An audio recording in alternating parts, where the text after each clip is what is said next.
tout le monde. Toujours dans le cadre des émissions organisées en marge de Carrefour de Manager, nous débutons ce matin donc une émission sur la tendance de l'emploi des cadres au Maroc, une émission qui sera consacrée à discuter sur les profils de cadres d'aujourd'hui et de demain, sur les exigences en matière de recrutement au niveau des cadres, sur les conseils à donner à nos futurs lauréats et à nos lauréats également pardon, qui sont présents aujourd'hui. Nous accueillons aujourd'hui deux grands profils de recrutement au Maroc, représentés par Kader Herreri, donc DRH Bel Maroc, et également c'est Ali Serhan, manager de J'espère Service. Bienvenue à nos deux chers invités. Bien, alors pour commencer, je vais d'abord vous céder la parole pour que vous puissiez faire un aperçu rapide sur votre parcours et sur la structure dans laquelle vous exercez. Donc, c'est Ali, c'est Kader. On va commencer par c'est Ali. C'est Ali, qui est juste à ma droite. Donc, bonjour tout le monde. Alors, je dirige un cabinet de chasse de tête qui est J'espère Service, qui vient de fêter cette année sa 26e année d'existence. Donc, pratiquement, nous avons travaillé avec toutes les grandes entreprises du Maroc, qu'elles soient multinationales ou groupes institutionnels. Donc, bon, j'occupe, entre autres, tout en dirigeant le cabinet, je m'occupe surtout de tout ce qui est du recrutement des cadres et cadres supérieurs et cadres dirigeants, bien sûr, de notre équipe. Alors, je suis de formation juriste, notamment droit international. Quel rapport avec les ressources humaines? Plus tard, je vous dirai le rapport qu'il y a. Je suis également membre de plusieurs associations. Je suis le secrétaire général de l'association marocaine des cabinets du conseil en recrutement. C'est une association qui regroupe pratiquement les plus grands cabinets du Maroc. Et je suis également membre actif de la commission des relations avec les partenaires sociaux de la CGEM, mais également de la commission talent, employabilité, formation au niveau de la CGEM. Vous avez tous entendu parler le programme national pour la promotion de l'emploi. Et suite à cela, il y a eu le discours de Sa Majesté, je crois en août, qui a parlé de l'adéquation entre la formation et l'emploi. Nous avons porté le point de vue de la CGEM au niveau du ministère de l'Emploi, de tous les ministères, surtout au niveau de ce programme. Beaucoup de choses ont été reprises. Peut-être qu'on échangera entre nous tout à l'heure. Et donc, je crois que je vous dirai que ça suffit. Baraka alaikum. Merci, c'est Kader. Donc, je cède la parole à Kader. Bonjour à tous. Je remercie l'ISKE de m'avoir invité à cette émission. Je m'appelle Kader Herreri, je suis actuellement DRH du groupe Bel au niveau du Maroc. Alors mon CV est beaucoup plus court que celui de Ali Serhani. Prépa HEC, formation école de commerce. J'ai commencé à bosser il y a 24 ans, de profil opérationnel, à savoir que j'ai fait du marketing, de la vente, de la supply chain, du business development pour finir en RH, qui est quelque part une consécration ou un aboutissement intéressant de la carrière, d'avoir été opérationnel pour finir au niveau de la RH. Je suis dans le monde de la RH depuis maintenant 8 ans quasiment et j'espère continuer encore à être en contact avec les ressources et les gérer pendant encore plusieurs années. Merci beaucoup pour cette présentation très très rapide. Je sais que le parcours est largement plus long. Ma première question que j'aimerais vous poser, cher invité, c'est d'abord, c'est quoi un cadre? Et est-ce qu'un cadre d'aujourd'hui sera le même qu'un cadre dans 5 ou 10 ans? Alors,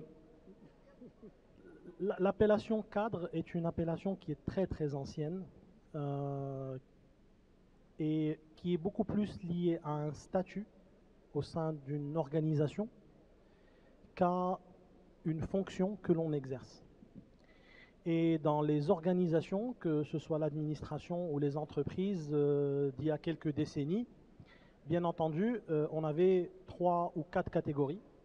Il y avait le comité exécutif ou le comité de direction, donc le petit cercle très fermé ou le club très fermé des directeurs.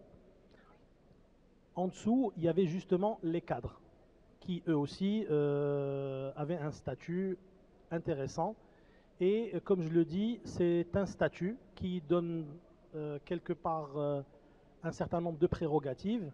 Alors, cette appellation cadre, je pense qu'aujourd'hui, elle a fait beaucoup de chemin. Et aujourd'hui, dans les entreprises, on parle beaucoup plus de managers, on parle d'encadrants, on parle de gens qui managent des équipes, les accompagnent, les font grandir, les développent. Alors que l'appellation cadre, pour moi, en tant que professionnel de la RH, reste un statut. Est-ce qu'on a un statut cadre au sein d'une entreprise ou est-ce qu'on est plutôt faisant partie de la maîtrise ou d'une autre catégorie de la population? Et je laisse si Serhani peut-être enrichir ce que je viens de dire de son vécu. Bon, alors, ce qu'a dit Qadr, j'ai rien à rajouter. Mais ce que je vais vous dire, vous oubliez cadre ou pas cadre. Allah yakhlikum. Vous êtes jeune, vous allez intégrer des entreprises, vous devez toutes connaître de A à Z. Vous oubliez que vous êtes issu de l'ENCG, de l'ISCAE, de l'EMI, de Pont et Chaussée ou de je ne sais quoi d'autre. Dites-vous, je ne suis rien. Ou allô, je dois apprendre. Je dois faire un cheminement. Je dois m'organiser. Après, pensez à devenir un cadre ou quoi, pas cadre. Demain ou après-demain, quand vous devriez maîtriser quelque chose, vous devez tout savoir. Vous savez, aujourd'hui, vous avez un directeur financier qui parfois, son petit comptable, peut lui jouer un sale tour. Parce que le financier vous dit, bon, la comptabilité, je la laisse pour quelqu'un d'autre. Mais si quelqu'un qui suit de très très près ce qu'il a à faire, apprendre, connaître. C'est-à-dire aujourd'hui, vous savez, je vais vous dire une chose, tout s'apprend, c'est plus facile. Ce n'est plus comme il y a de cela 25 années ou 20 ans. Il fallait que vous allez chercher dans les documents. Vous allez sur Internet aujourd'hui, vous avez toutes les informations que vous voulez. Donc la première des choses, avant d'aspirer à devenir un cadre, ou un cadre supérieur, ou un cadre dirigeant, il y a tout un cheminement. À votre niveau, vous devez apprendre, vous devez travailler. Quand vous allez intégrer une entreprise, on vous donnera un poste. Vous savez, comme on dit, il y a le proverbe qui dit « il n'y a pas de saut métier ». J'apprends un métier. J'apprends un métier, mais j'apprends également à avoir des rapports avec les gens. Une entreprise, c'est un monde assez particulier. Je vous le dis en tant que jeune, parce que nous, on est passé par cela, on s'est cassé les dents. On a su ce que ça voulait dire. Donc, moi, je vous dis que manager, cadre, cadre supérieur, directeur général, tout ce que vous voulez, mais il y a un début. Le wahid qui bda, min zéro. Et ça me rappelle souvent Jack Welch, qui était le big boss de General Electric. Il était parti, ça fait 20 années que j'avais lu Stanford, je pense Stanford de Harvard. Et il avait devant lui des meilleurs diplômés des États-Unis d'Amérique, les grandes écoles américaines, les grandes universités. Et chacun, il leur a dit, présentez-vous. Et il leur a dit, chacun se présentait à Stanford, Yale, Harvard, des grandes universités. Je ne suis pas. Et à la fin, il leur a dit, à compter de ce jour, vous n'êtes rien. Rakum walou. Est-ce que vous n'avez pas remarqué une chose? Posez cette question. Vous n'avez pas remarqué une chose? Généralement, ceux qui réussissent, ce ne sont pas les majors de promotion. Ce sont les gens qui ont été moyens. Posez cette question autour de vous. Moi, je suis recruteur, je sais ce que je sais. Généralement, tous ceux qui dirigent les grandes entreprises n'ont jamais été majors de promotion. Exception faite de 5 ou 6. D'autres, ils vont me pardonner. La plupart ont été moyens. Mais ils avaient des qualités que les autres n'avaient pas. Je voudrais juste vous interpeller, Serhalis, par rapport à ce point-là, parce que dernièrement, ça fait 2-3 jours, j'ai vu des statistiques, c'était en Europe, pas au Maroc, sur les cadres qui deviennent des cadres dirigeants. Et apparemment, ce sont des cadres qui ne sont pas forcément très bons techniquement parlant, mais des cadres qui sont bons en termes de soft skills. Qu'est-ce que vous en pensez par rapport à ce point? Et comment? Alors, je m'explique. Vous avez quelqu'un qui est excellent, techniquement. Mais quand vous posez cette question, est-ce que c'est une personne qui peut diriger une entreprise? Qu'est-ce qu'ils vous diront les gens? Il n'a pas de bon rapport avec les gens. Il n'a pas une manière de savoir délivrer un message. Il est techniquement, c'est le meilleur, c'est le premier, il a 20 sur 20. Si je peux dire, il a 22 sur 20, si ça existe. Ça n'existe pas. Les soft skills, c'est quelque chose de très important, mais il faudrait savoir, c'est tout un travail sur soi-même. Ce n'est pas facile ce que je vous dis. Celui qui vous parle est quelqu'un d'être très impulsif. C'est quelqu'un qui, parfois, pour faire parvenir un message, vous tapez sur la table. Non, ce n'est pas comme ça. Mais je sais qu'il y a tout un travail que je devrais faire sur moi-même. Donc vous devez l'accepter. Et vous devez vous dire, bon écoutez, je dois faire un travail sur moi-même. Hein. Une entreprise, c'est quoi? La technicité, vous savez, on nous a toujours dit le savoir-faire et on dit le savoir-faire faire. Et quand on dit le savoir-faire faire, ماشي هذاك اللي جالس والناس كتخدم هو كيتفرج فيهم. Non, non, on parle pas de ça. Quelqu'un qui sait faire, qui sait déléguer. Mais quand on veut déléguer à quelqu'un, la personne qui vous écoute, qui accepte que vous lui donnez un travail, accepte que vous lui donnez un travail. Parce que pour elle, vous représentez quelque chose. Vous êtes quelqu'un qui est une référence. Vous êtes peut-être quelqu'un, vous êtes un bon manager. C'est quelque chose comme ça. C'est soft skills, c'est en vous-même. Et alors, il y a un soft, c'est pas un soft skills, mais je vais vous dire une chose. La première des choses qui va peut-être vous assurer quelque chose de très très bien dans nos entreprises, moi je pars du Maroc, à votre avis c'est quoi? La première des choses que vous devriez faire, imaginez-la. Yallah, شي واحد يقول شي حاجة. Allez-y. Alors, on va pas ما نطولش عليكم. Alors il y a un proverbe marocain casablancais qui vous dit الفران من دخلت لك العافية والفران كيقول لهم من فمي. Sachez fermer vos clapets. Allah yakhlikum, je vous dis, dans notre cabinet, on a tout vu. On a tout vu. En 26 années, vous pouvez aller voir toutes les grandes entreprises, grandes ou petites, tout ce que vous voulez. On a travaillé. Et au sein des entreprises, quand nous écoutons les DRH, les directeurs, tout ce que vous voulez, c'est extraordinaire. L'entreprise est un monde. Beaucoup de fois, tous mes consultants me le disent, maintes et maintes fois, on a entendu cela. Donc, s'il vous plaît, si vous voulez parler, je le dis souvent, le Maroc, il a 3250 km de côte. Allez parler aux poissons, allez parler à l'océan, mais gardez pour vous des choses et sachez vous comporter. Le comportement est quelque chose d'extraordinaire. Je vous dis, c'est-à-dire que, et sans le savoir, vous êtes des gens qui sont observés jour et nuit. Qu'est-ce que vous croyez quand on veut faire évoluer quelqu'un? Qu'est-ce qu'on fait à votre avis? Ah ben il est très bon. Mais avant de dire qu'il est très bon, tout le monde a de vous une opinion qui est bonne. Ah, il ferait l'affaire. Ce département, tu pourrais prendre quelqu'un, il est polyvalent. Et vous avez un exemple qui est à côté de moi, je suis très fier de Sir Kadri Ghiri, qui est passé de quelque chose de fantastique à d'autres choses de fantastique, qui est la RH. Et ce n'est pas donné à tout le monde, ce n'est pas pour te lancer des fleurs, mon ami. Mais je vous dis ce qu'il en est, c'est-à-dire que vous devez être polyvalent, mais vous devez faire un travail sur vous-même. Très intéressant, c'est allé, vraiment très intéressant ce que vous dites. Juste, vous parlez de Sir Kader, donc, qui est dans un groupe mondial, groupe Bell. Je suis skiiste, je viens d'avoir mon diplôme, donc je postule pour un emploi, on va dire, de cadre. Chez les multinationales, est-ce que c'est la même chose que chez les entreprises marocaines? Autrement dit, parce qu'on a le diplôme d'y aller, si vous me demandez d'y aller me retrancher les manches, de faire la tournée chez Moul Hanout, Moul Lehri, déposer la marchandise moi-même en tant que cadre pour bien tâter le marché, est-ce que le cadre d'aujourd'hui est obligé de passer par, on va dire, par cet itinéraire, donc descendre plus bas pour remonter par la suite? Alors, comme le disait Si Ali et comme je l'ai dit moi avant lui, au tout début de cette émission, il faut oublier ces concepts vieux de cadre qui sont des concepts, comme je le disais au début, liés au statut, à mon statut dans l'entreprise.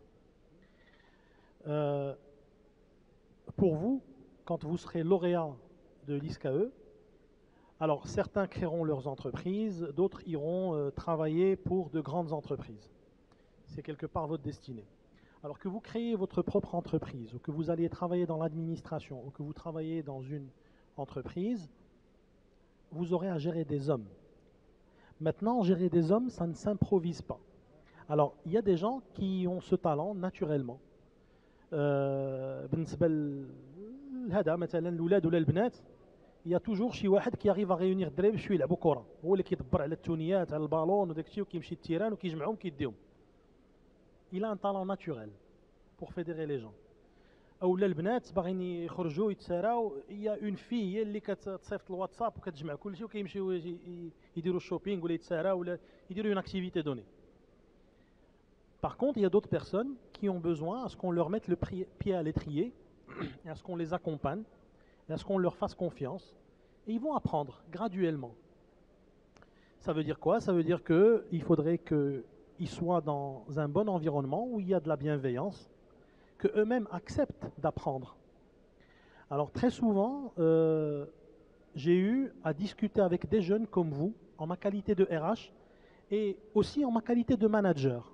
J'oublie même la casquette RH. Et je dis aux jeunes que ce qui est important pour réussir en entreprise, c'est de faire la mutation. Le statut d'étudiant, il faut garder une chose en tête. Aujourd'hui, vous êtes tous au sein de l'école, enfin la plupart de vous, peut-être il y en a qui vont bientôt avoir leur diplôme, et il n'y a pas de vrais enjeux mebinetkom. Il y a une vraie méritocratie qui est dans la même épreuve, on reçoit les mêmes cours, on passe cette épreuve, celui qui se débrouille le mieux a la meilleure note.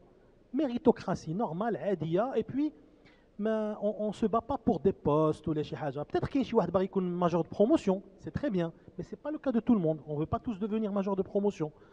Il y en a qui veulent juste enjoy. En gros, je suis là, j'apprends des choses, mais en même temps, j'apprends aussi des choses de la vie. Je n'apprends pas que des concepts et des théories. Par contre, en entreprise, il n'y a pas de méritocratie. Il faut se le dire et se le mettre en tête. L'entreprise est un organe dynamique à l'image de la société où on vit, qu'on soit une multinationale ou qu'on soit une entreprise nationale. C'est Serhani qui connaît beaucoup mieux que moi le tissu économique du Maroc, peut-être en témoigner.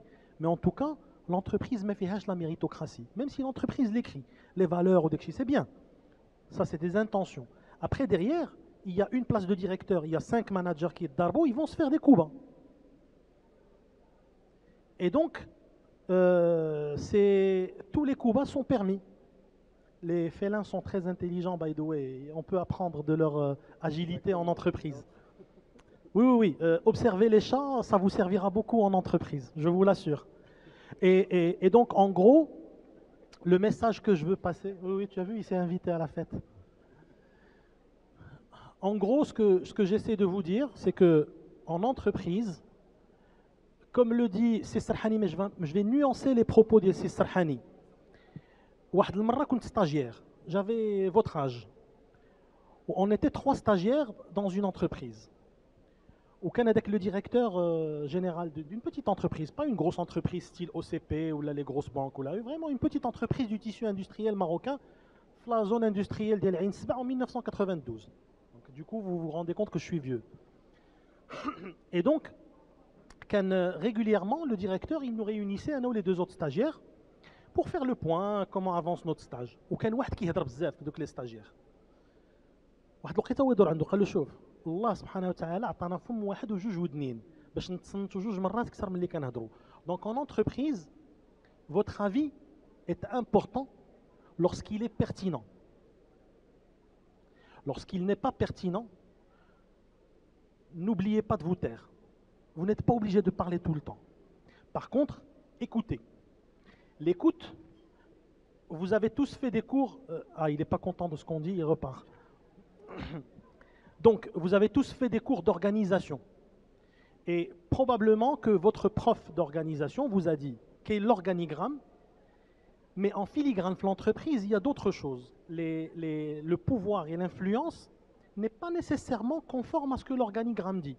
Maintenant, dans un comité de direction, un directeur qui est plus influent que le DG. Et donc, automatiquement, l'entreprise fait ce que lui veut que l'entreprise fasse. Il influence les décisions. Donc, en gros, vous, en tant que jeune, demain, vous arrivez dans une entreprise, écoutez plus que vous ne parlez, parce que ça vous laisse le temps de réfléchir déjà, de préparer vos réponses et qu'elles soient pertinentes. Et pour arriver à la question de Sifoued, par rapport à une multinationale et à une entreprise nationale, ce qui, à mon sens, compte, c'est le style de leadership et de management des leaders de l'entreprise. Pour illustrer, un exemple simple. Probablement que plusieurs d'entre vous sont bancarisés. Quand vous êtes l'agence bancaire, le directeur de l'agence bancaire, il fait très bien son boulot, vous êtes chez la meilleure banque au monde. tout de suite, le lendemain, vous êtes dans la pire banque au monde. En gros, ce sont les hommes, avec grand H, donc les femmes et les hommes, qui peuplent les entreprises, qui font ce que sont les entreprises. Et aujourd'hui, quelqu'un comme moi je suis salarié, je ne suis pas chef d'entreprise comme si Ali. Si je devais demain changer, quelqu'un me fait une proposition. Vu mon expérience, ce n'est pas l'argent qui va être important, ce n'est pas la responsabilité qu'on va me miroiter qui va être importante. C'est à qui j'aurai affaire, quel est le projet de cette entreprise. Et donc en gros, vous pouvez être dans une entreprise nationale, mais qui a un style de management moderne, un leadership certain, qui sécurise, qui crée les conditions d'épanouissement de chacun, et vous vous épanouirez. Et vous pouvez tomber dans une multinationale qui, au moment où vous arrivez, il y a un expat. Les expats ne sont pas tous mauvais, hein, mais il y a quelqu'un qui vient, qui ne comprend pas notre prisme culturel, et qui, par exemple, s'il est japonais, gère les Marocains comme il gérerait les Japonais. Eh bien, ça ne marche pas. Et donc, vous ne serez pas épanoui, vous ne serez pas heureux. Donc, le style de management et le style de leadership des dirigeants des entreprises finissent par rendre l'entreprise à l'image de ses leaders et de ses managers. Merci, Sir Khader. Vous avez parlé de changement d'une entreprise à une autre. Et moi, en fait, j'aimerais bien vous interpeller sur le changement à l'intérieur d'une entreprise, ce qui renvoie à l'employabilité des cadres. Quand on dit qu'une entreprise est en crise, une entreprise, on va dire, va supprimer des emplois, on va s'adresser plus aux ouvriers, aux agents de maîtrise pour qu'ils puissent évoluer dans leur métier et changer de poste, changer carrément de département. Est-ce que cette employabilité, ou bien est-ce que les cadres sont aussi concernés par cette employabilité? Alors, je vais parler de l'expérience d'un salarié que je suis et je laisserai Ali parler de son expérience d'expert du métier.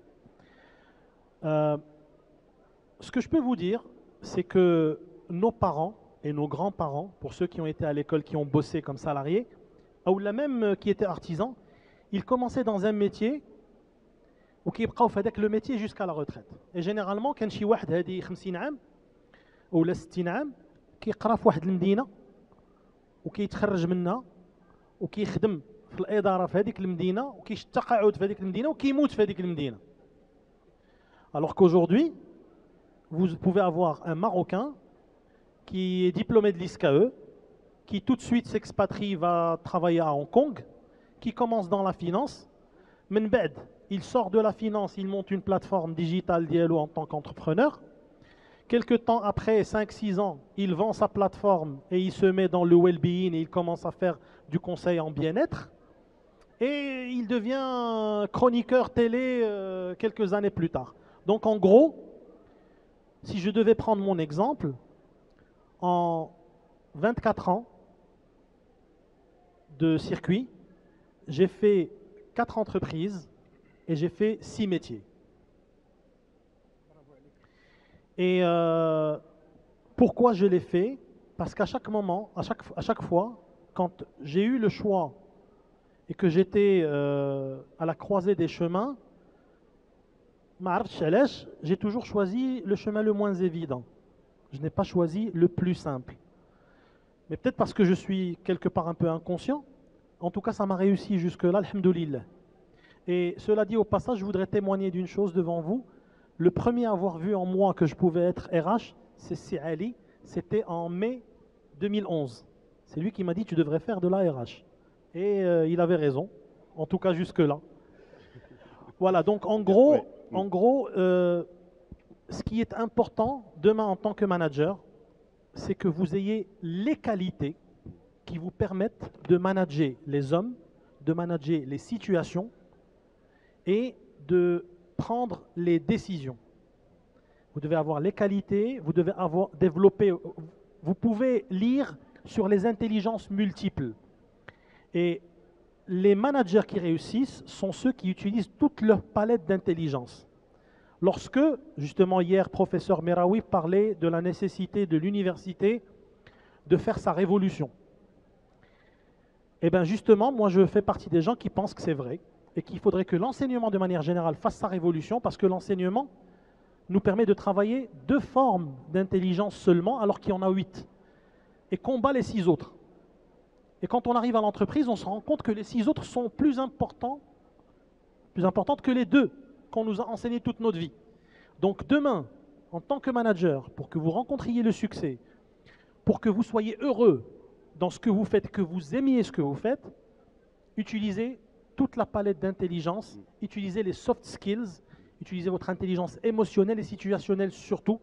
Ça vous sortira de beaucoup de galères, ça vous permettra de prendre d'excellentes décisions et de réussir à travers les décisions que vous prenez. Merci. C'est Ali, ton avis? Alors, depuis tout à l'heure, je suis en train de balayer comme mon regard l'assistance. Vous êtes jeune, tabarakallah alaykoum, mais vous me donnez cette impression. Alors peut-être que j'ai tout faux, hein. Beaucoup d'entre vous me paraissent timides. Ce qui est normal. Ce qui est normal, vous êtes jeune, vous êtes عائلات. شنو هي العائلة؟ تربية ماشي العائلة السمية ولا. Attention. Alors dans l'entreprise, là, ما كاينش la timidité. Là, je suis désolé, je vais parler en arabe, en français, mais باش نفهموا مزيان عقلوا هذه الكلمة. Le plus important, c'est que شي le message جبهة passe. ملي كنقول جبهة كتخرج عينيك. Attention, là on rigole plus. Je ne le dis pas dans le sens vulgaire. تخرج عينينا سهلة نخرج عينيك ونحمر فيك عينيك. Mais dans une entreprise, on se fait sa place. Tout à l'heure, Qadra avait parlé de la méritocratie qui n'existe pas. Mais je dirais mieux, elle s'arrache. Vous savez pourquoi? Parce que vous pouvez avoir 5 bonhommes, 5 directeurs pour un poste. Quel est le meilleur qu'on choisira? Mais elle s'arrache, rien ne se donne. Autre chose, en entreprise, vous n'avez ni amis, ni papa, ni maman, ni quoi que ce soit. Votre papa et votre maman, vous les laissez à la maison. Vos enfants, vous les laissez à la maison. Vos amis sont à l'extérieur de l'entreprise. Vous êtes dans une entreprise pour travailler. Peut-être que des entreprises ne seront pas d'accord avec ce que je dis, mais j'ai toujours remarqué que l'amitié en entreprise, c'était 0. Bon, je reviens à ce que je disais. Allah yakhlikum, la timidité, il faut travailler. Il faut que vous travaillez. Vous allez travailler. C'est peut-être dans 5 ans, dans 6 ans. C'est-à-dire vous allez travailler. On a parlé des entreprises. Alors, nous avons un grand malheur au Maroc, les entreprises Bouchkara. Des entreprises Bouchkara, c'est même pas la peine de les intégrer, sauf si vous n'avez pas d'emploi.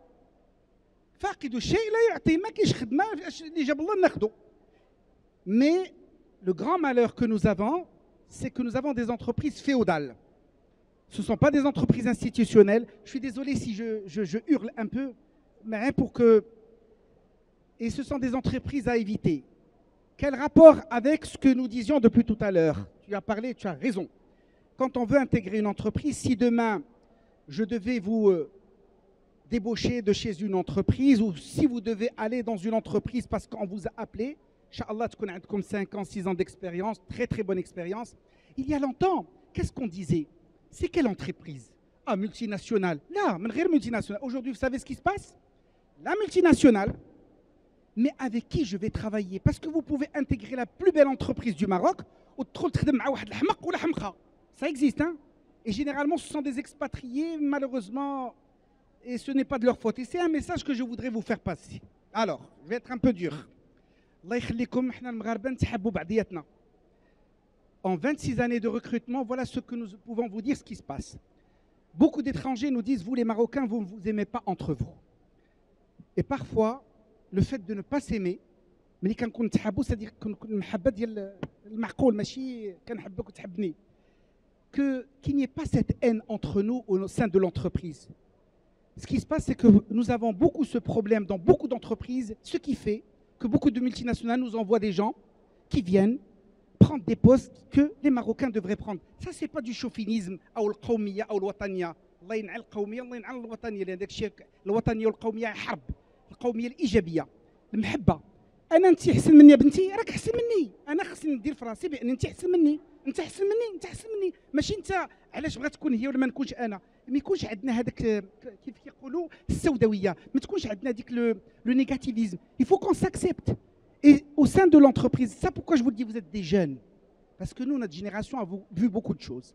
Travailler dans une entreprise, c'est un monde, l'entreprise. Vous savez que l'entreprise, vous y passerez plus de temps qu'avec votre famille. Vous sortirez à 8 h du matin, vous rentrerez à 8 h du soir. Vous ne verrez vos enfants que 2 heures. Vous allez voir de la télé une demi-heure. Vous allez voir votre mari ou votre femme au niveau du lirat. et le lendemain, rebelote pendant 5 jours ou les 6 jours. Donc l'entreprise, là, c'est un monde et qui risque de vous façonner. Je vais m'arrêter. Donc, tout ce sont des conseils valables. Autre chose, Allah yakhlikum, Makinch, tout à l'heure, quand tu as parlé de l'employabilité, il y a toujours cette veille informationnelle. Je vous donne un exemple. Vous êtes, allez, marketeur, vous êtes financier. Chaque jour que le bon Dieu fait, que ce soit en Australie, au Japon, aux États-Unis, en Afrique du Sud, il y a des choses nouvelles qui sortent. Vous devez être informé de tout. Pourquoi? Parce que demain, qu'est-ce qui fera la différence? Si j'intègre une entreprise, vous serez, au lieu d'une personne, vous serez 20 personnes. Qu'est-ce qui fait la différence entre X, Y et Z? Vous passez un entretien avec un comité de recrutement, il se peut que vos connaissances soient meilleures que celles des autres. Ne l'oubliez pas. Donc, Allah yakhlikum, et ne dites surtout pas, bon, écoute, il faut chaque jour apprendre soi-même. Soi-même, c'est-à-dire vous n'attendrez personne de venir vous dire, vous apprendre. Ok, autre chose. Dans vos écoles, j'ai remarqué ce truc-là, et ça, je le dis souvent, je vais m'arrêter là. Je remarque dans les universités dans lesquelles j'interviens, dans les conférences, il y a beaucoup de nationalités. Et surtout nos frères et sœurs d'Afrique noire, d'Afrique australe, qui sont avec nous. Et quand je pose la question aux étudiants, les étudiants ne savent même pas où se trouve le pays. Le Burkina Faso, ils sont avec eux des gens pendant 5 ans, 3 ans, 4 ans. Rapprochez-vous, apprenez. Et je ne le dis pas parce que vous êtes en face de moi. Non, loin de moi. Par exemple, si je vous dis le Burkina Faso, ça veut dire quoi? Moi, je suis recruteur. Maintenant, je suis en train de vous recruter. J'ai besoin de recruter des juniors pour la Côte d'Ivoire. Et je vous pose cette question. C'est quoi le Burkina Faso? Ça veut dire quoi? Allez, dites-moi. C'est simple comme bonjour. Le Burkina Faso, c'est la patrie des hommes intègres. Ce sont des choses simples, ce sont des choses que vous devez apprendre. Les capitales africaines, la culture. L'ex-DRH de la LIDEC, c'est Aqlel. D'abord, il est consultant, me disait que lorsqu'il voulait recruter, à un moment donné, il voulait recruter, je ne sais pour quel pays d'Afrique subsaharienne, il a posé cette question toute simple. Quelle était la capitale de la Mauritanie? Alors je ne vous dis pas que ce n'était pas des juniors. Or la culture générale, il faudrait que vous la rajoutez. Je parle de beaucoup de choses en même temps, mais tant que j'ai les étudiants en face de moi, je vous donne le maximum que j'ai. Et attention, quand je vous dis il ne faut pas faire, parce que moi je l'ai fait. Quand je vous dis ça m'a créé beaucoup de problèmes. Donc je parle de choses vécues. Je ne raconte pas des choses. Donc je vous dis, faites très attention à ce que vous dites et à ce que vous allez faire. C'est Ali. Je voudrais...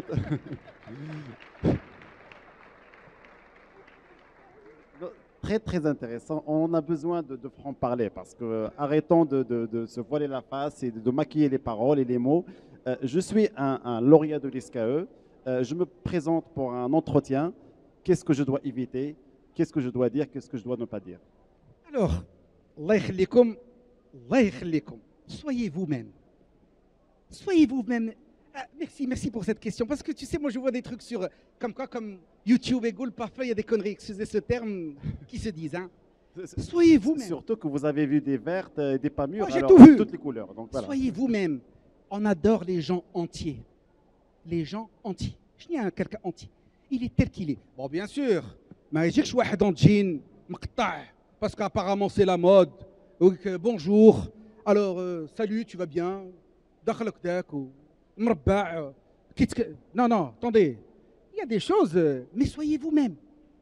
Je dis soyez vous-même parce que vous avez quelque chose dans la cabeza, comme disent les Espagnols. Je ne dis pas soyez vous-même à quelqu'un qui vous avez quelque chose. Et soyez vous-même, vous discutez. Et apprenez une chose, je vais vous le demander. Ça, c'est très facile. Chez vous à la maison, vous les jeunes, prenez un miroir. Prenez un miroir, mettez 2 pointillés et faites ce test. Ça, il va beaucoup vous aider. Ça a aidé beaucoup de jeunes. Parce que dans un entretien, c'est quoi? Qu'est-ce qu'il faut éviter de faire? Quand je vous parle, vous êtes comme ça, la timidité, parfois on a besoin de quelqu'un qui est un peu sûr de lui, Alors, nous sommes tous des acteurs, ne l'oubliez pas. Bon, on n'est pas tous à Hollywood, mais on est tous des acteurs, que vous le voulez ou pas. Ça me fait rappeler quelqu'un qui voulait se fiancer avec une fille. وباه قال له ولدي راه ما تنساش راه ملي غادي تتزوج هذاك هي الحياه لان انت ولا مرتك دابا في الخطوبه راه غير vous êtes des acteurs غير كتمثلوا vous montrez vos plus beaux trucs ne l'oubliez pas un entretien je vous le cache pas c'est un casting اسمحوا لي parfois je vois des comités de recrutement تقطع حوايج كيف كيقولوا je reviens à ce que je disais pour ceux qui se sentent timides بلا ما تقلب على un coach والفلوس وتخلص سمعوا مزيان. Vous allez prendre un miroir, vous allez mettre 2 pointillés. Ces pointillés, ce sont les yeux de votre interlocuteur. Vous devez vous présenter. Vous n'avez pas plus de 5 minutes, 3 minutes pour faire le déroulé de votre carrière. Je dis aux juniors, d'accord? Mais tout en fixant les yeux. Attention, vous fixez les yeux. Non, vous faites comme ça, vous discutez. Tenez-vous bien. Parce que le fait de voir votre interlocuteur en face de vous, aujourd'hui, demain, après-demain, c'est un test qui vous permet d'être toujours sûr de vous. Après, vous passez à autre chose. Vous êtes devant un comité de recrutement. Comment on va faire? On va ramener 10 miroirs? Impossible. Vous allez prendre chez vous un truc et vous allez dire Hada c'est un personnage, Hada c'est un personnage, Hada c'est une personne, Hada c'est une autre personne. Et quand vous discutez, vous essayez de balayer de votre regard tout le monde. Ne l'oubliez pas, il n'y a pas de gentils et de méchants dans les entretiens de recrutement. Il n'y a pas de méchants. Le gentil, c'est peut-être le méchant et le gentil. Non, vous n'êtes pas là pour ça. Et vous balayez de votre regard. Mais ça, c'est un travail que vous devez faire pratiquement chaque jour. La seule chose que je vous recommanderais, dites à vos parents que vous êtes en train de faire un test.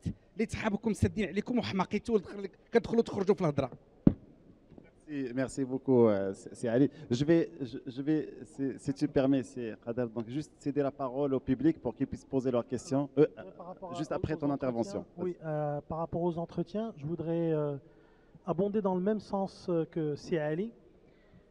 Pour des jeunes comme vous qui sortez de l'université ou de l'école dans laquelle vous êtes, ce n'est pas votre bagage technique qui intéresse le recruteur. Ce qui intéresse le recruteur, ce sont beaucoup plus vos qualités en tant que personne. Parce que, comme on dit dans le jargon dans les entreprises, vous avez aujourd'hui 0 km au compteur. Vous n'avez pas encore d'expérience à faire prévaloir. Et l'expérience, pour la faire prévaloir, il faut qu'elle soit probante, ce qui n'est pas votre cas. Par contre, et là j'abonde vraiment dans le sens de ce que dit Ali, ce que vous avez à mettre en avant, c'est qui vous êtes, vos qualités, votre éducation, vos principes, vos valeurs. Et c'est important de mettre ces choses en avant pour 2 raisons. 1, parce que ce sont les choses fondamentales qui vous décrivent réellement, c'est votre socle.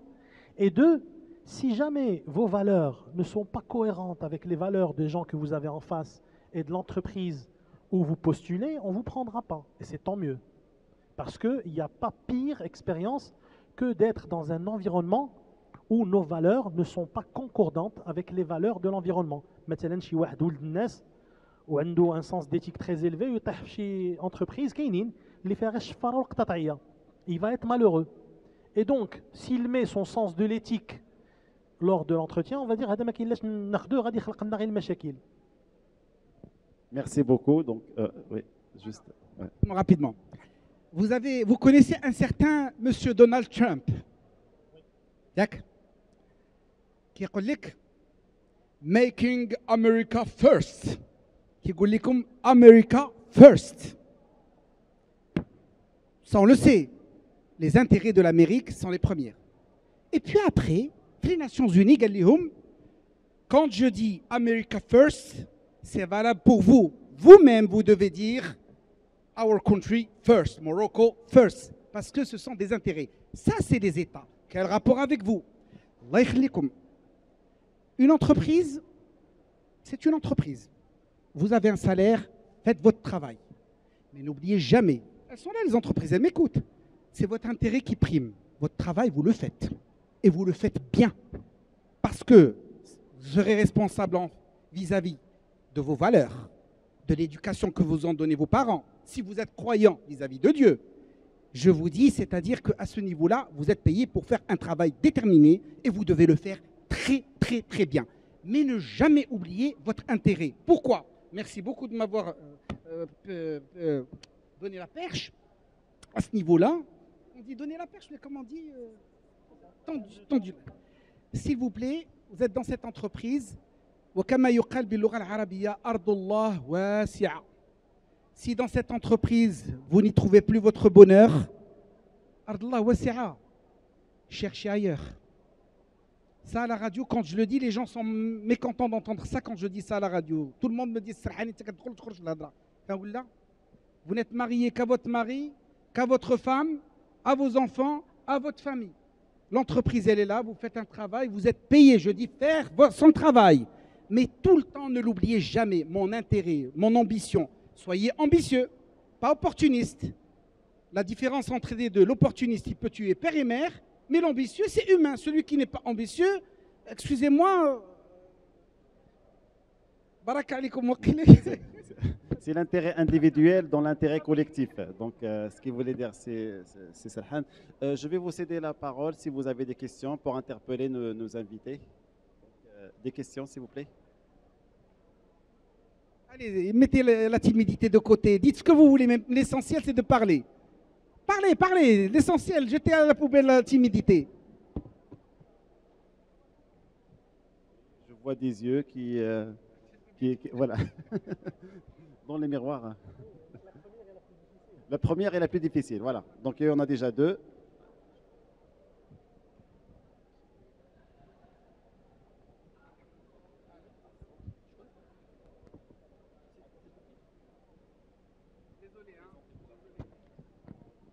Bonjour, je m'appelle Samia Youssouf, je suis étudiante en pré-master. Je voulais demander si une personne veut faire une carrière internationale, est-ce que c'est apprécié par les entreprises? Par exemple, si des entreprises elles sont ouvertes sur l'international et donc vous travaillez avec eux, vous pouvez aller participer à des projets dans d'autres villes internationales, est-ce que c'est apprécié ou bien c'est le patriotisme, le chauvinisme comme vous avez dit? Merci. On prend la deuxième question en même temps, peut-être. Oui. Derrière. Ouais, bon. Bonjour. Tout simplement, j'ai un témoignage et je suis parfaitement raison avec Sister Hani et avec Kader que le savoir-être est un facteur clé dans la sélection des candidats et dans leur réussite professionnelle. Micro, s'il vous plaît. Ouais, merci. Le savoir-être est un facteur clé dans la sélection des candidats et dans la réussite professionnelle. Donc j'ai un témoignage réel et concret. J'étais ex-directeur dans un laboratoire pharmaceutique et nous avons recruté un cadre supérieur qui a un doctorat en pharmacie industrielle. Après des années d'expérience, il a préparé un diplôme HEC à Paris. Mais chaque fois, il change d'entreprise grâce à son caractère, à son mauvais caractère et son comportement. Et d'ailleurs, j'ai reçu des instructions de la part du PDG arrêter le contrat de ce cadre, malgré qu'il excelle dans les rapports. Voilà, c'est un témoignage. Ouais. Merci beaucoup. Alors, juste pour information, c'est Alice Drazi, promotion 82-83 de l'ISCAE. Exactement. Applaudissez-le s'il vous plaît. DRH de la Profane, merci. Et DRH de la Profane.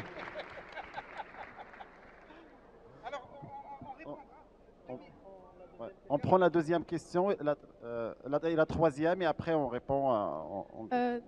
Bonjour, je m'appelle Ita Jbilou, je suis en pré-master.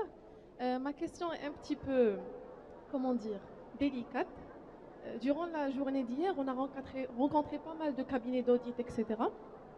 Un monsieur dans un cabinet d'audit international nous a dit comme quoi, je vais vous donner un conseil d'or. Il a dit que pour réussir ou bien pour pouvoir intégrer un tel cabinet, il faut, et je quote, Heidi Zif. Oui, Heidi Zif, il nous a dit. Donc voilà, je vous demande, est-ce que c'est vrai? Est-ce que toutes ces années d'études que je suis en train de faire ne seront, ne valoir rien du tout, juste parce que je mets un voile? Merci. Alors, merci. Troisième question, s'il vous plaît. Ouais. Donc, juste devant. Bonjour et merci pour votre présentation. En fait, j'ai une question concernant le recrutement. Il se trouve que souvent, lorsque tu passes un entretien, il est conseillé de montrer ce potentiel créatif. Par contre, pour certaines entreprises, il se trouve qu'une personne qui est assez créative peut à un moment donné vouloir quitter l'entreprise, par exemple, essayer de développer son propre business. Donc, je me demande, lorsque je passe un entretien, dois-je montrer mon envie d'entreprendre, par exemple? Est-ce que cela peut apparaître comme une qualité ou beaucoup plus comme un défaut lors de l'entretien? Merci. Donc, on va d'abord répondre aux Oui. trois. Alors, à la première question, pour une personne qui a envie de faire une carrière à l'international, soit elle entreprend son chemin en tant qu'entrepreneur, et bien sûr, كما قال السي سرحاني أرض الله واسعة ماشي في المغرب في الأرض الكرة الأرضية كاملة. Soit vous ciblez des entreprises qui, bien entendu, ont une présence dans d'autres pays. Parce que si vous allez dans une entreprise qui n'est présente qu'au Maroc, il va être difficile de demander à cette entreprise de vous accompagner dans votre objectif de faire une carrière à l'international. Alhamdoulilah, aujourd'hui, il y a plusieurs entreprises marocaines, notamment dans le secteur financier, qui ont une présence, et pas que le secteur financier, même dans l'industrie, qui ont une présence, ne serait-ce que sur le continent africain. Et ce n'est pas la peine de nommer ces banques ou bien ces industries, elles sont vraiment présentes et elles cherchent des talents qui acceptent à un moment de s'expatrier. Et je pense qu'elles ont beaucoup plus, elles rencontrent la problématique de trouver des managers qui acceptent de s'expatrier que l'inverse, à savoir qu'ils ont beaucoup de gens qui se bousculent devant les RH et qui n'ont pas suffisamment d'opportunités à offrir. C'est le cas contraire. Donc je pense une personne qui a envie d'entamer une carrière à l'international, dans un monde aujourd'hui digitalisé, globalisé, numérisé, c'est possible. C'est possible et vous pouvez travailler à Hong Kong, vous pouvez travailler à Singapour, à Mumbai, à Londres, à Johannesburg ou en Côte d'Ivoire. Tout est possible. Par rapport à la deuxième question, ce que je vous disais tout à l'heure, le recrutement vous donne une idée des valeurs de l'entreprise dans laquelle que vous avez en face de vous. De même que ça donne une idée à l'entreprise qui vous a en face, qui vous êtes, ce que vous êtes. Je voudrais dire juste une chose. Il y a quelques semaines, aux États-Unis d'Amérique, une immigrée du Soudan a été élue Congresswoman. Elle porte le foulard. Je pense que si elle s'était arrêtée à ce détail, elle ne serait jamais arrivée au Congrès des États-Unis, comme élue de la nation. Elle n'est même pas née aux États-Unis. Quand elle est arrivée aux États-Unis, elle avait 12 ans. Et je vous ferai part d'une discussion que j'ai eue en interne avec quelqu'un. En ma qualité de DRH, la personne me disait, oui, mais bon, l'autre Kajib Jillaba. Je lui ai dit, prenez le code du travail. S'il y a écrit que Jillaba est interdite, je fais une note. Donc, là, on est vraiment dans les valeurs. Et je pense que si vos valeurs ne concordent pas avec l'entreprise que vous avez en face, vous n'avez rien à y faire. Vous serez malheureuse.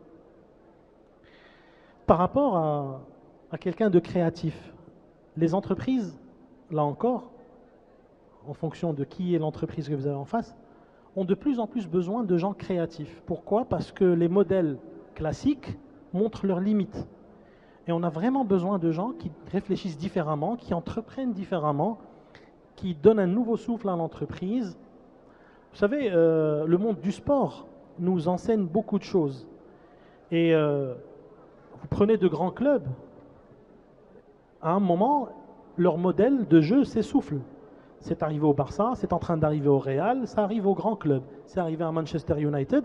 Et à un moment, ils ont besoin d'un manager qui pense différemment, de nouveaux joueurs, des joueurs qui ont 19, 20 ans, qui sont talentueux, qui osent des choses, qui peut-être, un Ousmane Dembélé, il ne réussit pas tous ses dribbles, mais quand il réussit, il met un but. C'est ce qu'il a fait le week-end dernier. Et donc, on a besoin de ces jeunes qui arrivent, comme je disais, ils ont 19, ils ont 20 ans, ils ont 21 ans, et qui révolutionnent le club. Ben, les entreprises aussi ont besoin de gens créatifs. Et en tant qu'entreprise, nous savons que nous ne pouvons pas garder tout le monde. À un moment, les gens qui ont un potentiel créatif, qui ont un potentiel d'entrepreneuriat, à un moment, l'entreprise devient trop petite pour eux. Et vient le temps pour eux de prendre leur envol et de créer leur propre entreprise. Et au contraire, moi en tant que RH, je considère que c'est une extension du réseau de l'entreprise. Et on est fier de dire qu'un tel faisait partie de l'entreprise et qu'aujourd'hui il est entrepreneur et il réussit.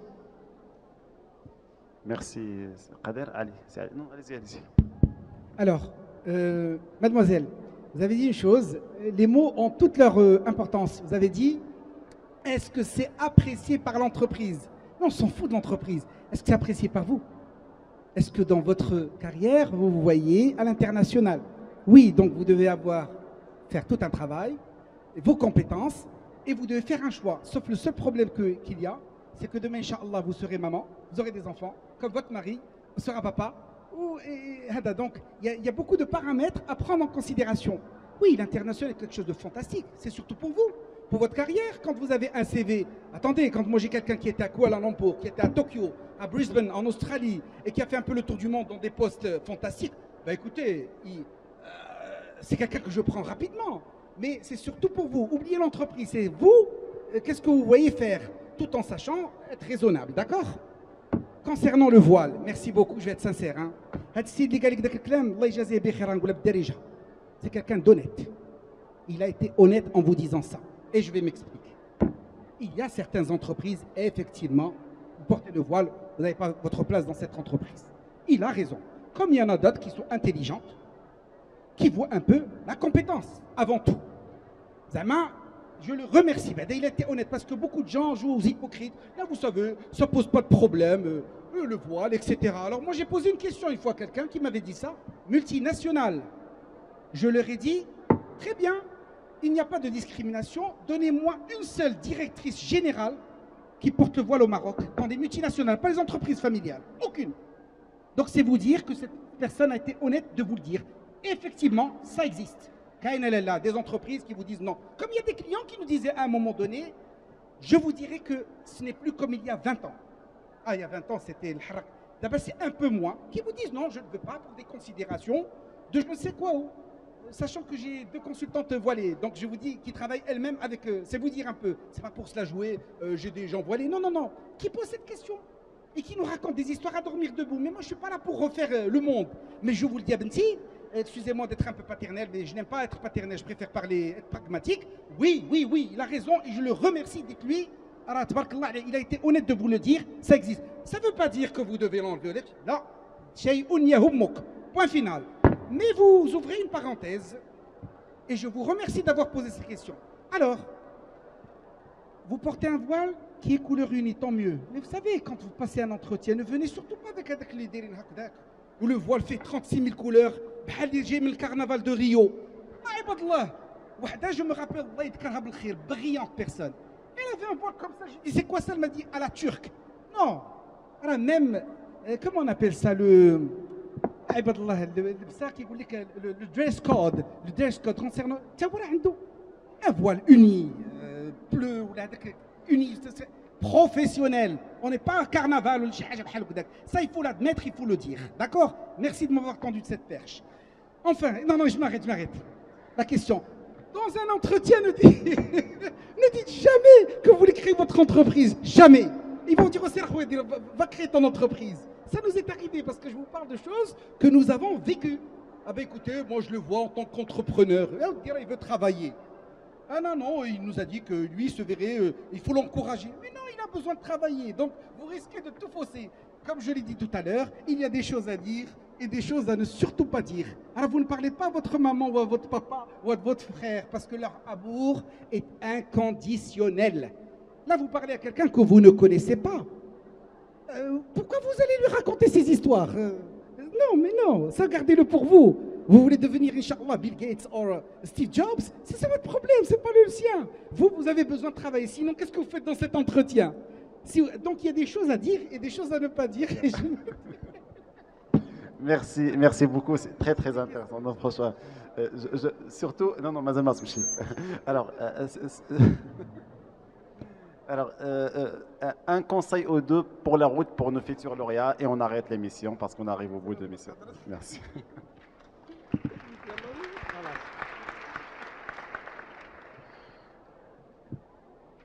Sachez une chose, c'est qu'en 2018, les entreprises recrutent les gens par rapport à leur potentiel, quel que soit le niveau de seniorité. On ne recrute plus quelqu'un pour ce qu'il sait faire aujourd'hui, on le recrute pour ce qu'il est capable de faire demain. Et ça veut dire quoi? Ça veut dire qu'on le recrute par rapport à sa capacité à s'adapter, à son bagage culturel, à ses valeurs, à son agilité, à son authenticité, à sa résilience. Parce qu'en fait, l'entreprise, ce n'est pas un endroit où on court un 100 mètres. L'entreprise est faite pour les marathoniens. Les 100 mètres, c'est plutôt pour les gens qui ont des petits commerces. Moule téléboutique ou les choses. Mais l'entreprise, pour des gens qui veulent faire carrière, ou qui lancent leur entreprise et qui veulent la faire grandir, c'est un marathon. Et bonne nouvelle, quand vous finissez un marathon, vous enchaînez sur un autre qui est plus difficile. Et je dirais qu'à un moment, lorsque vous avancez dans votre carrière, ou là, vous développez votre entreprise et vous la faites arriver à un certain niveau, vous passez du marathon au triathlon, qui est encore beaucoup plus difficile. Donc l'entreprise a besoin de gens qui ont le souffle, qui tiennent la distance, qui ont beaucoup de résilience. Et c'est ce que le recruteur que je suis, par exemple, essaiera de chercher chez vous. Je n'essaierai pas de savoir est-ce que vous savez faire de la comptabilité, est-ce que vous connaissez vos principes, non. Est-ce que vos fondamentaux du marketing, vous les connaissez? C'est pas important. Parce que de toute manière, chaque entreprise a son style et chaque entreprise vous apprendra ses propres concepts. Parce que si je prends des concepts tels que le brand management, P&G ne le fait pas comme L'Oréal, qui ne le fait pas comme Bell. Chacun s'organise à sa manière. C'est vrai que les concepts de base et les fondamentaux sont les mêmes, mais après chacun les fait à sa sauce. Par contre, ce qui est important, c'est est-ce que vous êtes marathonien ou est-ce que vous êtes un sprinter? Et si vous êtes un sprinter, très peu de chance. Ça ne veut pas dire que vous n'avez pas d'avenir. Ça veut dire que tout simplement, et là, si j'ai un conseil à donner, faites un travail sur vous-même pour vous connaître et savoir qui vous êtes. Quelles sont vos qualités, quelles sont vos limites. On en a tous, hein. Il n'y a personne de parfait. Et donc, en connaissant vos qualités, vous saurez quoi mettre en avant. Si vous ne connaissez pas vos qualités, vous ne saurez pas quoi mettre en avant. Et reconnaître ses défauts, c'est bien aussi, parce que comme le disait tout à l'heure, c'est Ali, c'est pouvoir travailler sur ses limites et ses défauts et ses zones d'amélioration. Et donc, si vous êtes sprinter, vous pouvez réussir ailleurs. Il y a des domaines où les sprinters réussissent très très bien. Mais des entreprises telles que celle pour laquelle je bosse, c'est le marathon, c'est le triathlon. Et soyez vous-même, soyez authentique. Voilà.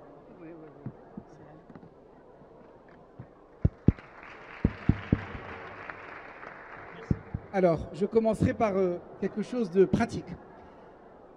Si vous allez chercher un emploi dans une entreprise et que l'entrepreneur vous dit, écoutez, je suis prêt à vous recruter dans le cadre d'un CDD, dans le cadre d'un contrat ANAPEC, dans le cadre d'un contrat de mission, ne dites jamais non, si l'entreprise en vaut la peine. Beaucoup de gens me disent, là, un CDI, CDI, dans 2 ans, je vais aller, on est tous dans... C'est-à-dire que c'est parfois des pièges. Il y a une grande entreprise dans laquelle quelqu'un qui était à l'ISCAE, qui a réussi dans cette entreprise et puis qui est devenu ministre, et aujourd'hui son groupe se trouve ici. Donc je vous dis, cette entreprise, grande entreprise qui est un modèle, intègre des gens dans le cadre de travail à travers des sociétés d'intérim. Vous, qu'est-ce qui est le plus important? C'est quoi le plus important? C'est que vous ayez dans un CV l'étiquette de cette entreprise. Parce qu'un CV, c'est quoi? C'est des étiquettes. Et c'est vous, bien sûr. Mais quand vous avez fait de grandes entreprises multinationales, il n'y a pas photo. Parce que je vous recrute en fonction de votre background, mais je sais bien que vous avez été très très bien formé. Donc, et parfois, c'est un piège que l'on fait. On vous dit, on va vous recruter dans le cadre d'un contrat ANAPEC. Les banques le font beaucoup. Ça marche parce qu'au bout d'une année, on essaie de voir si cette personne en vaut la peine et c'est là où elle est recrutée dans le cadre d'un CDI. Donc, mais pour être très pratique, on s'en fout, mais il faut que l'entreprise en vaille la peine. ما تشوفش اللي عنده مشكره تقول لي غادي يقول لك نخدم معاه CDD, non, ça vaut pas la peine, il vaudrait mieux يصبر الانسان.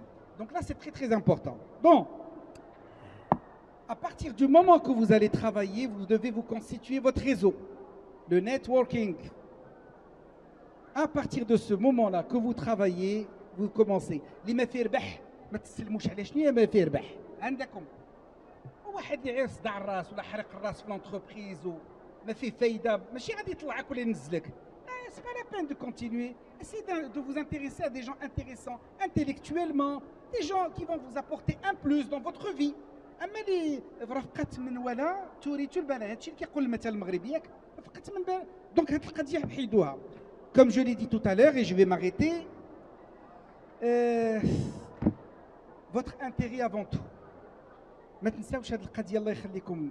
Qu'est-ce que vous voulez devenir? Et ça c'est pas la peine, comme je le disais tout à l'heure. Il y a des choses qui ne se disent pas. Mais vous devez être ambitieux. Vous n'avez pas besoin de le dire à tout le monde. Mais gardez-le pour vous. Soyez ambitieux, pas opportuniste. Hein. Opportuniste n'a pas sa place. Et avant de finir, s'il vous plaît, n'oubliez pas une chose importante. Mixez entre votre vie privée et votre vie professionnelle. Nous avons aujourd'hui beaucoup de gens qui sont heureux peut-être, entre guillemets, au niveau professionnel, mais très malheureux au niveau personnel. Ils ont foutu en l'air leur vie. Alors quand je dis ça, vous n'allez pas les trouver dans les manuels de management à l'international. Mais je vis dans un pays qui s'appelle le Maroc. Je viens de rentrer d'autres pays qui sont similaires aux nôtres. Allah yakhlikum, concilier les deux, vie privée et vie professionnelle. Parce que l'un ne peut pas aller sans l'autre. Pour moi, ça c'est important. Nous le vivons, parce que je vous parle, et merci d'avoir souligné ce point-là, nous vivons ça avec beaucoup de gens qui sont peut-être heureux d'une part et malheureux. Alors je préfère 50-50, un peu heureux ici, un peu heureux ici, mais il faudrait réussir une vie, parce qu'on n'a qu'une seule vie. Et je vais m'arrêter là. Tant que vous êtes en bonne santé, il y a de l'espoir. Je vous remercie. Merci. Non. Alors, pardonnez ma curiosité, c'est Ali. On parle d'un sujet qui est très intéressant, qui est très stressant et qui attire beaucoup d'attention. Et je voudrais prendre ta permission pour montrer ta note que tu as prise depuis tout à l'heure. Vas-y. La caméra, je sais pas, juste pour zoomer. J'aimerais bien que tu me dises, en fait, il y a des notes et il y a une fleur que vous avez dessinée. Qu'est-ce que ça signifie pour vous? D'accord. Bon, alors, vous voyez une fleur. Chaque fois que je suis en réunion, chaque fois, quand je dessine une fleur, elles sont plus belles que ça, mes fleurs. C'est que il y a toujours de l'espoir, je suis optimiste. Et au lieu de faire comme des gens, moi je voyais des gens faire comme ça quand ils s'ennuient, ils commencent à faire comme ça. Il y a une fleur, et aujourd'hui, elle est belle, aujourd'hui elle est meilleure, et c'est plus beau, quand vous la voyez, c'est quelque chose de beau, et donc vous êtes toujours optimiste. Et soyez-le, tant que vous êtes en très bonne santé, vous ne pouvez être qu'optimiste. Rappelez-vous de ça. Parce que être pessimiste, c'est facile. Être pessimiste, c'est facile. Mais une fois, il y avait une personne qui et qui n'arrivait pas à comprendre. Je l'ai emmené dans 2 centres. À l'ALCS, le sida, et les centres de dialyse. Et quand je lui ai montré comment les gens souffrent, elle a pris conscience qu'elle était la personne la plus heureuse du monde. Donc c'est-à-dire que moi je vous dis, tant que vous avez la santé, il faut avoir la pêche. C'est notre nature humaine. Tant qu'il y a quelque chose de positif, on est toujours content. Mais dites-vous cela, c'est important. Et soyez optimiste toute votre vie, c'est important. Vous allez dire, oh, c'est facile de le dire. Hein. Non, mais je vous dis, je suis passé par beaucoup de choses. Travail quand j'étais salarié. On m'a insulté, on m'a tout fait, mais j'en garde de bons souvenirs. Et je vais clore avec cela. La personne qui m'avait donné ma chance, mon premier boulot, moi aussi j'ai souffert, hein, je ne vous le cache pas. C'était une certaine personne qui s'appelait M. Abdjalil Shraibi, à qui je disais mon oncle. Il m'avait ouvert la porte il y a 20 ans. Et puis après, j'ai travaillé pendant 8 ans dans cette entreprise et on s'est fâchés. Je l'ai revu il y a 2 mois à la gare par hasard. Maintenant, il a 73 ans. Je l'ai embrassé, je lui ai dit « Je vous aime ». Léna, je n'avais pas compris une chose, il faut faire la part entre ce qui est personnel et professionnel. Tant que vous faites la part entre ce qui est personnel ou professionnel, croyez-moi, vous n'aurez jamais de problème à ce niveau-là. J'espère ne pas me tromper, d'accord? Merci beaucoup.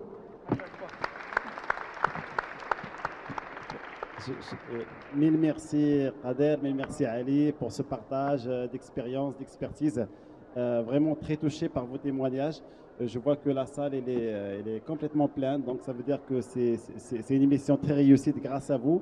Nous vous remercions au nom de l'ISCAE, donc de Carrefour de Manager, et les portes de l'ISCAE vous seront ouvertes à chaque fois que vous voulez revenir. Merci à vous. Merci.